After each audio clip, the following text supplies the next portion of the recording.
Continuando com a saga dos Billet, meu nome é Federico Billet, tínhamos nos mudado para Guarulhos,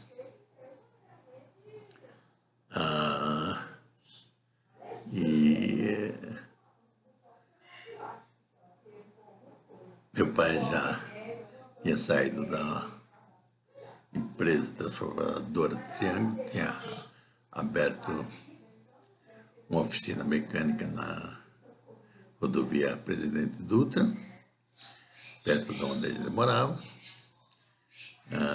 em Guarulhos. Aí eu, desde 7 anos, eu trabalhava com ele de vez em quando como mecânico.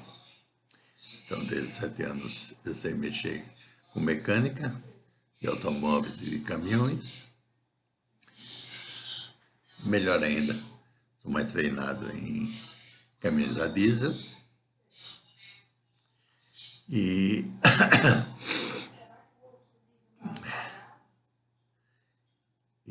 ficamos nessa situação, trabalhando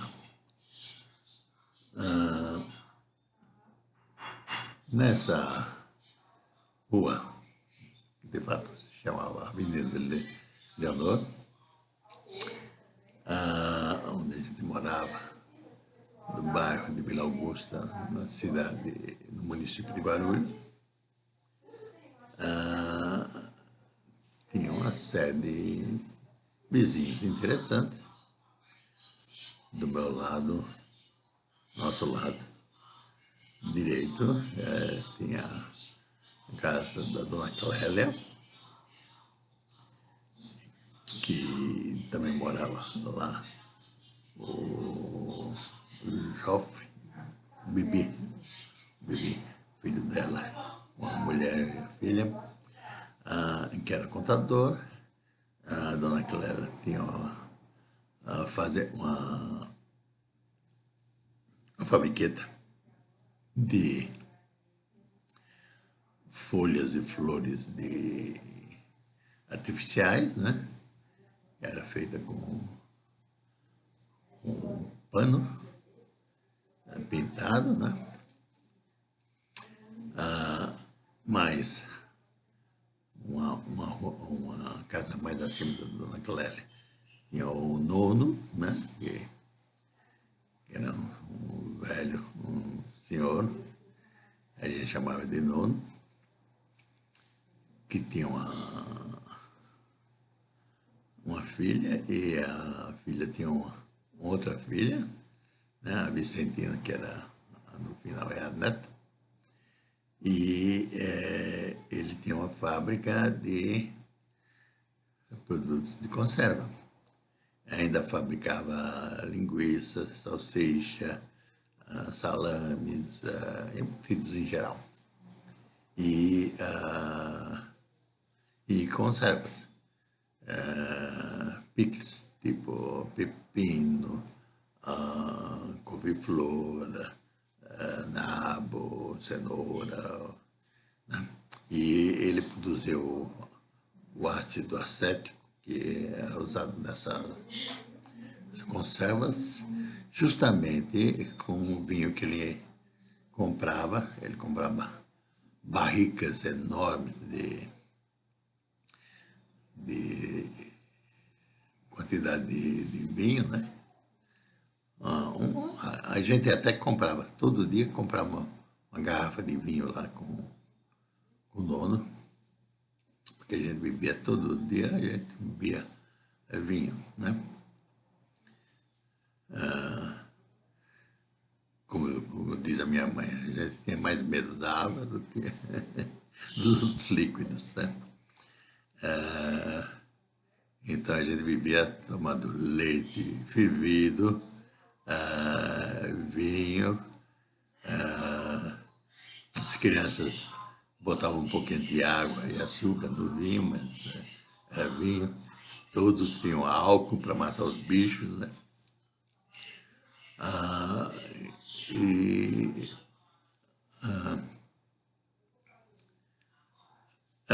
dá problema. Água, por mais que você cuide, ainda tem problema. Meu irmão até que tinha imunidade mais baixa, ele pegou uma doença, febre tifoide, né, que é problema com a água, bactérias na água. No nosso quintal era interessante, porque ele tinha um pé de abacate grande, que dava muito abacate. Ele tinha um pé de pêssego, também interessante. E a gente plantava, no quintal a gente plantava almeirão, cebolinha, um monte de condimentos, né? Mas o que era mais frequente era almeirão. E todo dia a gente ia lá no quintal, pegava algumas folhas de almeirão. Sempre estavam com folhas novas, né? Então, qual o problema? Não tá já carregada a bateria? Já. Não é para deixar ligado, pode tirar. Por quê? Porque assim, as Cris disse que isso daí que dá problema. Se está carregada a bateria, não pode deixar aqui para desligar, porque para lembrar de desligar.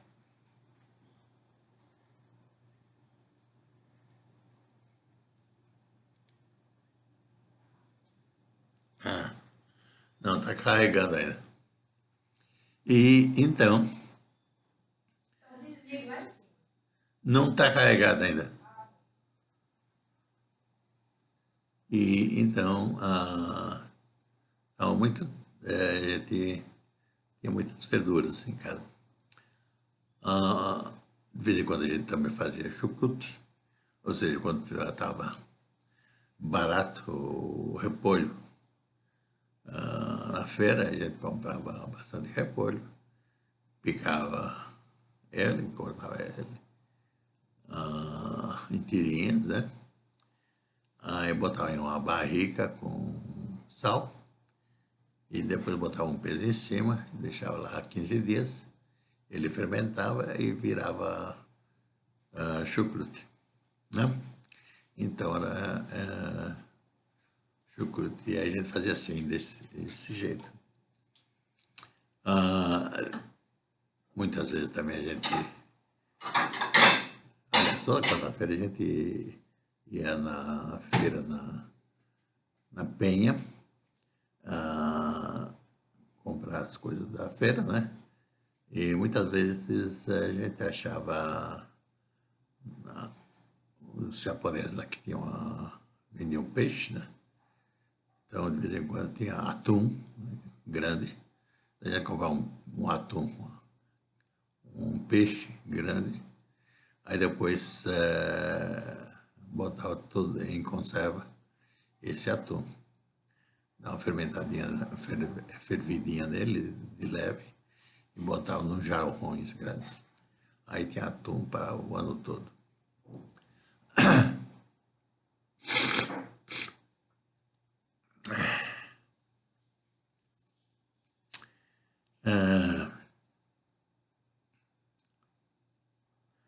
Interessante. E,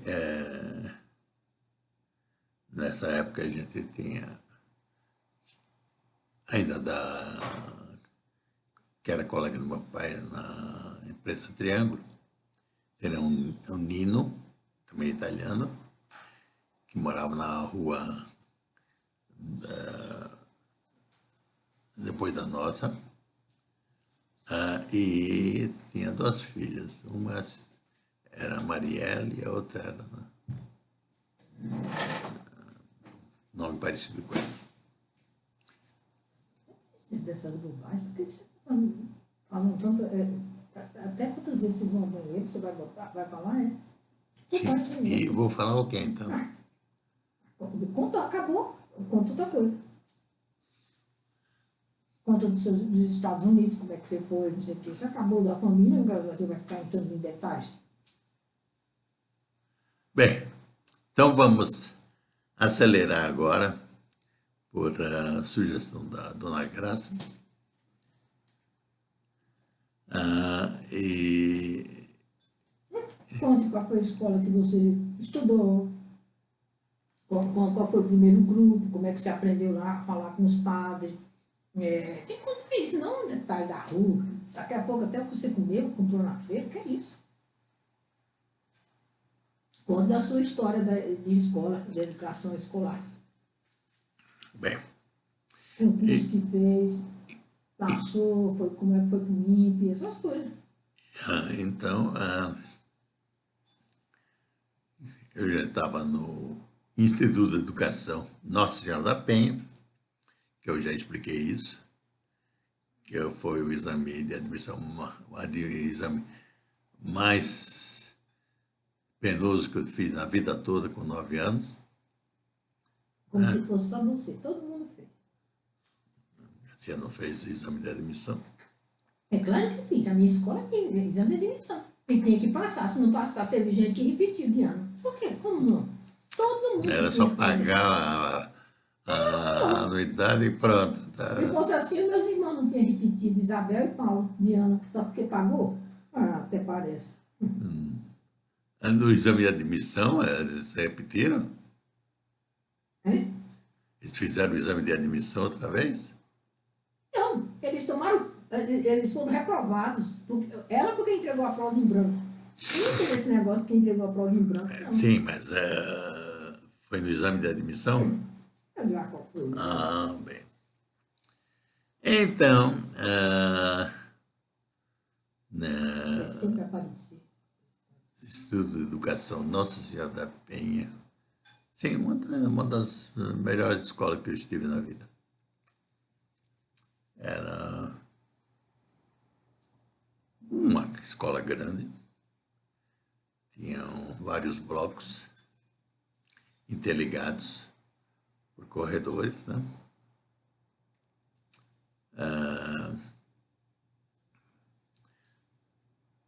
Tinha uma piscina semiolímpica, tinha uma quadra Isso não é importante. e tinha um anfiteatro grande. O que você fez lá? Você fez até que sério. Depois você foi para onde? Eu fiz lá no Instituto de Educação Nossa Senhora da Penha, eu fiz o ginásio e o colegial científico, tá certo? E depois do colegial eu fui para a universidade. Fazia 2 universidades ao mesmo tempo. Uma era a Faculdade de Engenharia Industrial da Pontifícia Universidade Católica e a outra era a Faculdade o curso de Física da Faculdade de Filosofia e Ciências e Letras da Universidade de São Paulo. Tá certo? E eu fiquei...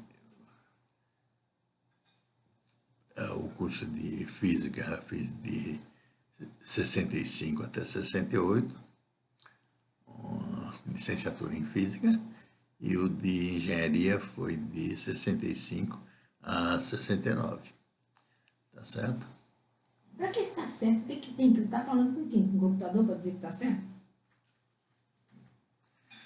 E a partir de 1970, eu fui para o INPE. O que era o INPE? Como era o nome do INPE? O Instituto Nacional de Pesquisas Espaciais. Como é que você chegou lá? Como é que você ouviu falar do INPE? Eu estava lá na FEI, Faculdade de Engenharia Industrial, no 5º ano, e apareceu lá para fazer propaganda do INPE o pesquisador Bela Fege,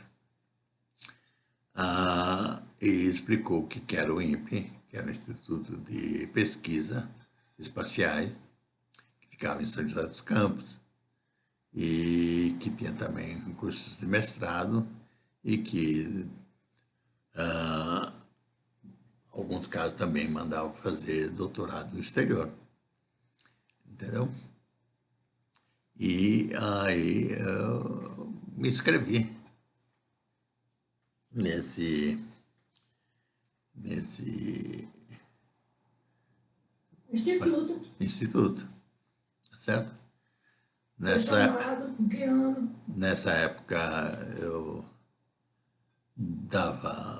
ganhava a vida fazendo o quinto ano de engenharia e dando aula no secundário, né? Eu dava 44 horas aulas por semana no secundário. 30 de noite e 14 de tarde. Tá certo? Geralmente física, matemática e química. E como é que você entrou lá para dar aula?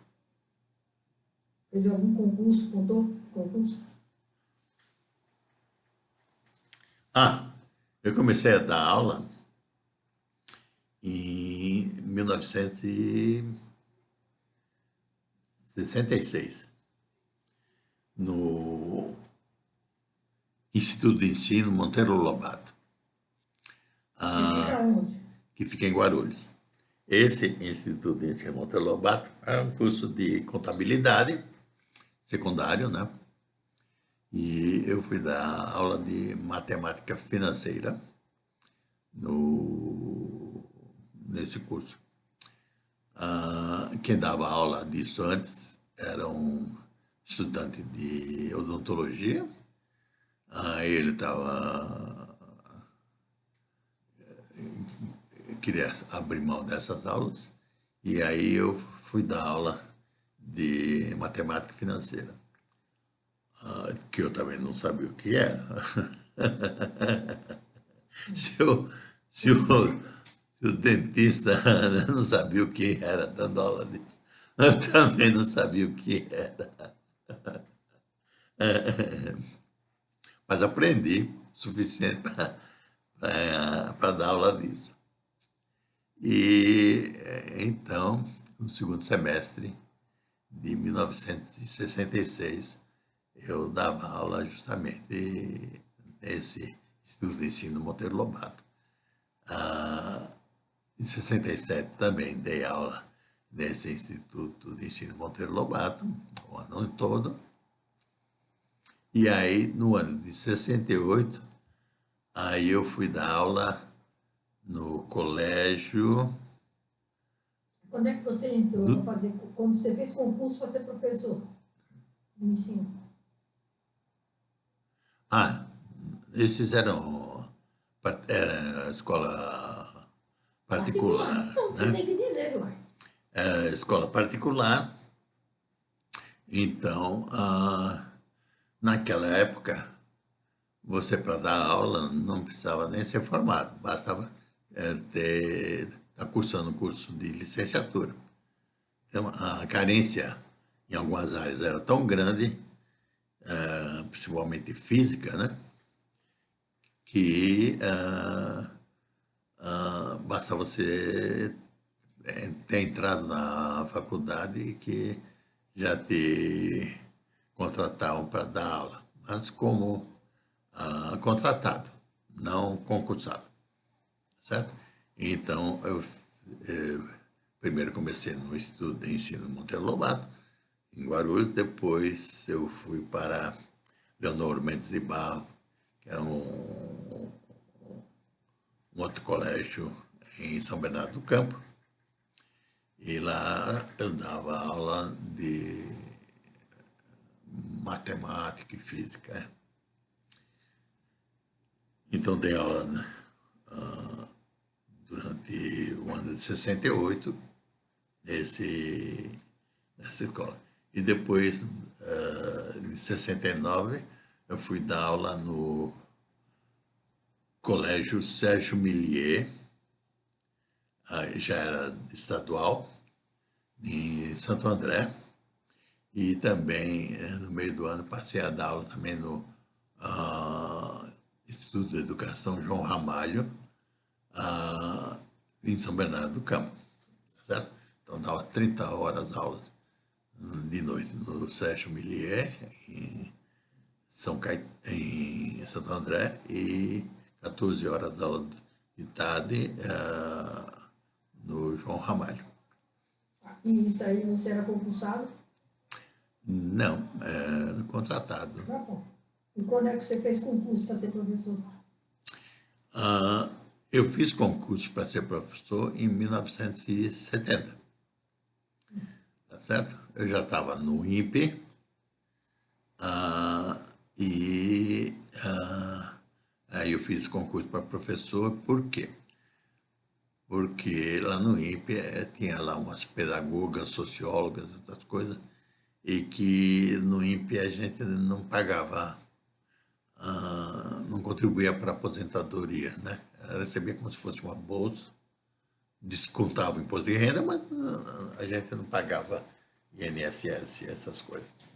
Então elas, como eram preocupadas com a aposentadoria, elas começaram a ter a ideia de fazer concurso para o ensino para o Estado, e como sabia que o INPE era um órgão da presidência, bastava passar no concurso do Estado e o INPE requisitaria a pessoa para a presidência da República. Tá certo? Então, em 1970, eu estava lá no INPE, Instituto Nacional de Pesquisas Espaciais, fazendo mestrado em análise de sistema e aplicações, meio período, e outro meio período fazendo pesquisa, certo? E fiquei lá até final de agosto de 1971.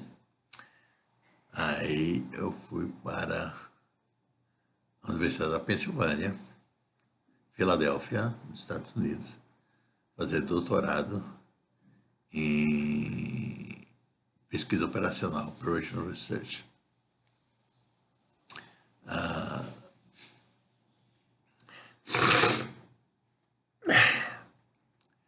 E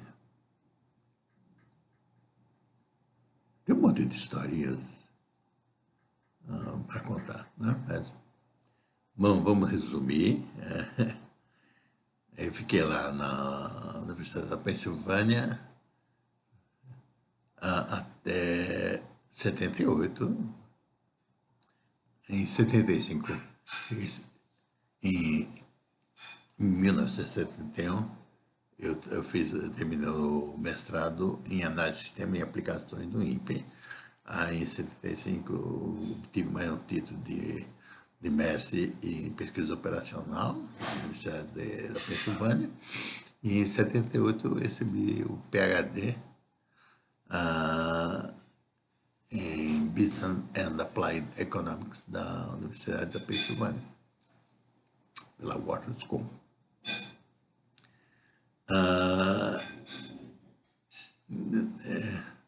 Nesse meio termo, eu passei um ano e meio, mais ou menos, em Washington, fazendo pesquisa para o doutorado, que era a área de transporte, então no US Department of Transportation, certo? Lá tinha os dados que eu precisava e os computadores, assim, tudo o que eu precisava para fazer a tese de doutorado. A tese de doutorado era ficou com o nome de Dependence Based Transportation Model. Nessa tese tem várias coisas. A coisa básica é que é um modelo que combina os aspectos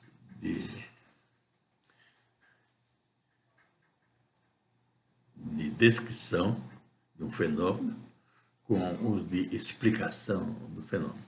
Então, o de descrição era uma distribuição de probabilidade que, a priori, que depois, com informações adicionais, geravam a distribuição posterior, usando a técnica de maximização de entropia. E a explicação, ou seja, a função de decisão, de utilidade, era uma função de utilidade calcada em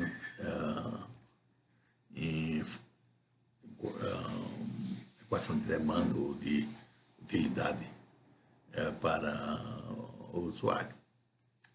Então, combinava essas duas. Então, tinha um modelo que era probabilístico e era explicativo. Dentro disso, tinha vários aspectos que eu introduzi, que era de programação matemática, que era um modo de você codificar todo tipo de informação que antes era colocado na forma de restrições. Eu colocava diretamente na função objetivo, como se fosse uma função.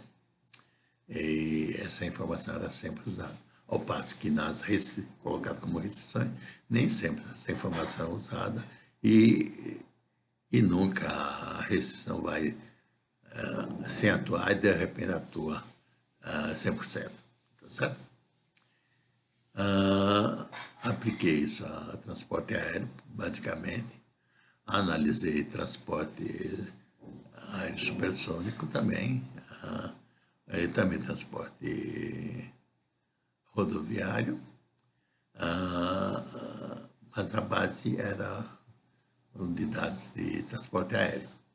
Então, toda a série de políticas de transporte aéreo. Aí, nessa época, já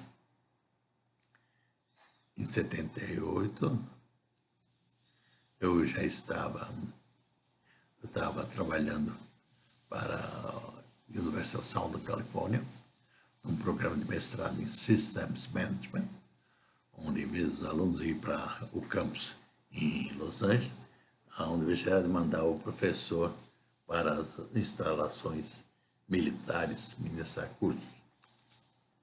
Certo? Aí eu comecei dando aula em Loring Air Force Base, lá no Maine. Depois eu fui para Cherry Point Naval Air Station, em North Carolina. Camp Lejeune também, em North Carolina. Aí depois fui para Fort Knox, em Kentucky. Depois fui para Tyndall Air Force Base, na Flórida. Fort Rucker, no Alabama. Aí depois fui para Barksdale Air Force Base, em Shreveport, Louisiana. Depois eu fui finalmente para Pease Air Force Base, em Portsmouth, New Hampshire. Aí voltei para o Brasil para trabalhar no JPOD. JPOD é a palavra...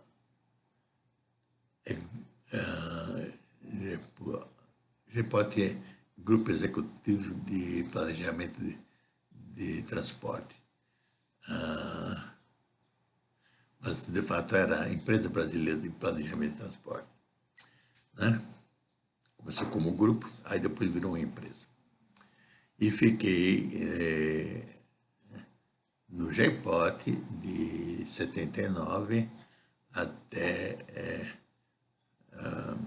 abril de 84. 83. Sei lá. Acho que 83, 84.